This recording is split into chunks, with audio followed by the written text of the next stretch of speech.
ನಮಸ್ತೆ ನನ್ನ ಪ್ರೀತಿಯ ಕನ್ನಡಿಗರೇ, welcome back my YouTube channel. ಸೋಮವಾರದ ಬ್ಲಾಗ್ ಇದು. ಸೋಮವಾರ ಹೊಸ ಮನೆಯಲ್ಲೇ ಹಾಲು ಉಗ್ಸಿರೋದ್ರಿಂದ ಮಂಗಳವಾರ ಐಟಮ್ಗಳೆಲ್ಲ ಶಿಫ್ಟ್ ಮಾಡ್ಕೊಂಡು ಜೋಡಿಸ್ಕೊತಾ ಇದ್ದೆ.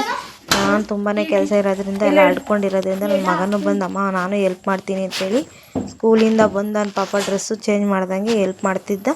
ನಮ್ಮ ಮನೆಯವರು ಒಂದು ಸ್ವಲ್ಪ ಈಚೆಲ್ಲ ಪೈಂಟ್ ಮಾಡ್ಕೊತಾಯಿದ್ರು. ಹಂಗಾಗಿ ನಾನು ಒಬ್ಬಳೇ ಮಾಡ್ಕೊತ ಇರೋದು ನೋಡಿ ಅವನಿಗೂ ಹೊಟ್ಟೆ ಕಳ್ಚುರ್ಕಂತ ನಮ್ಮಮ್ಮ ಒಬ್ಬಳೇ ಮಾಡ್ತಾವಳಲ್ಲ ಅಂತೇಳಿ ಅಡುಗೆ ಮನೇಲಿ ಸುಮಾರು ಆಲ್ಮೋಸ್ಟ್ ಜೋಡಿಸ್ಕೊಂಡಿದ್ದೆ ಎಲ್ಲ ಐಟಮ್ನ. ಇನ್ನು ಸಣ್ಣ ಪುಟ್ಟದ್ದು ಜೋಡಿಸ್ಕೊಳೋದಿತ್ತು.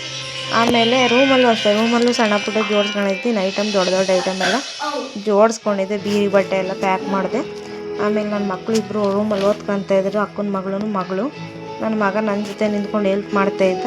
ಇನ್ನು ಸಣ್ಣ ಪುಟ್ಟ ಕೆಲಸಗಳಿದ್ವು, ನಾಳೆ ಮಾಡ್ಕೊಂಡ್ರೆ ಆಯಿತು ಅಂತೇಳಿ ಸುಮಾರೆಲ್ಲ ಟೈಮ್ 8:30 ಆಗ್ತಾ ಬಂತು. ಅಡುಗೆ ಮಾಡಬೇಕಲ್ಲ, ಬೆಳಗಿಂದ ಬೇರೆ ಟಿಫನ್ ಇರಲಿಲ್ಲ. ನನಗೂ ನಮ್ಮ ಮನೆಯವ್ರಿಗೂ ಫುಲ್ ಟಯರ್ಡ್ ಆಗೋಗಿತ್ತು ಈ ಕೆಲಸದಲ್ಲಿ. ಊಟ ಬೇರೆ ಇರಲಿಲ್ಲ. ಏನು ಮಾಡೋದು ಅಂದ್ಬಿಟ್ಟು ಅನ್ನ ತಿಳಿಸಾರು ಥರ ಮಾಡೋಣ ಅಂತ ನಮ್ಮ ಮನೆಯವ್ರಿಗೆ ಕಾಲ್ ಮಾಡಿದೆ.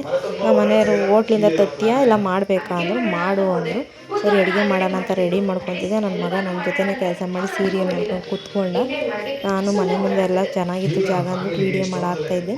ಆಮೇಲೆ ಅಡುಗೆ ಮಾಡೋಣ ಅಂದ್ಬಿಟ್ಟು ಮಾಡ್ಕೊಳಕ್ಕೆ ರೆಡಿ ಮಾಡ್ತಾಯಿದ್ದೆ. ಅಲ್ಲಿ ಆಲ್ರೆಡಿ ಅನ್ನ ಆಗೋಗಿತ್ತು, ಸಾಂಬಾರಿಗೆ ಇಟ್ಟಿದ್ದೆ. ಅಷ್ಟೊತ್ತಿಗೆ ನಮ್ಮ ಮನೇಲಿ ಫೋನ್ ಮಾಡಿ ಬೇಡ ಬಿರಿಯಾನಿ ತರ್ತಾಯಿದ್ದೀನಿ ಅಂದರು.